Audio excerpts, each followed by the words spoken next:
வாங்க இன்றைக்கி ஒரு கப்பு அரிசி மாவு இருந்தால் சட்டுன்னு ஒரு ஈவினிங் ஸ்நாக்ஸ் செஞ்சிடலாம் பசங்களுக்கு. பாருங்கள், ஒரு கப்பு அரிசி மாவு எடுத்துருக்கிறேன். இது கூட போட்டுக்கலாம்.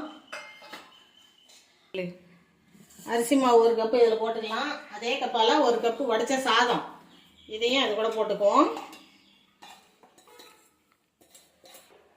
ஒரு 2 கைப்பிடி தேங்காய் பூ போட்டுக்கலாம்.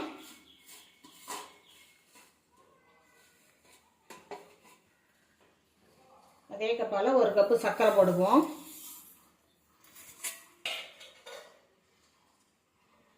கொஞ்சமாக பால் ஊற்றி நைஸாக அரைச்சிக்கிட்டு வந்துடலாம். நைஸாக அரைச்சிக்கிட்டு வந்துட்டா இதை அப்படியே ஒரு பாத்திரத்தில் மாற்றிக்கலாம். கொஞ்சமாக உப்பு சேர்த்துக்கலாம்.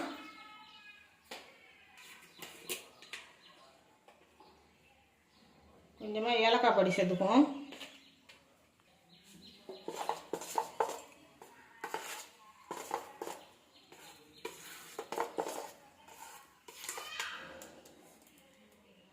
இதை அப்படியே ஒரு 1/2 மணி நேரம் ஊற வச்சிடலாம். 1/2 மணி நேரம் கழித்து நம்ம சுட்டு எடுத்துக்குவோம்.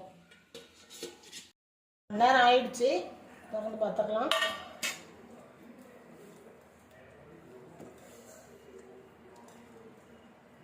அதே கலந்து விட்டுட்டு எண்ணெய் காஞ்சிடுச்சு.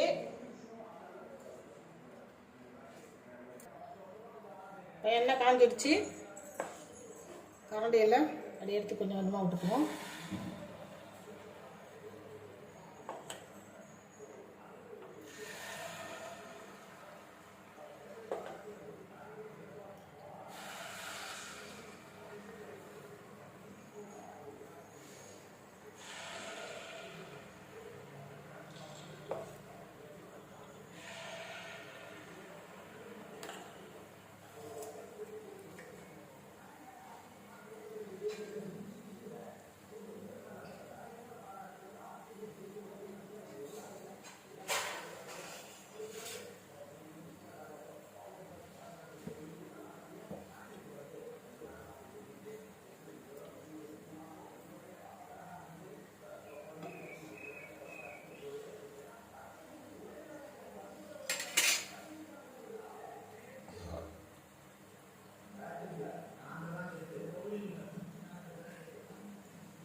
நல்லா 2 பக்கமும் திருப்பி போட்டு இந்த மாதிரி எடுத்துடலாம்.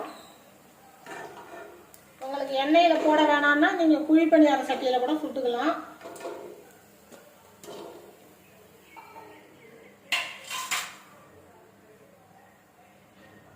நான் சுட்டு எடுத்துட்டேன். இதேமாரி நீங்களும் செஞ்சு பாருங்கள்.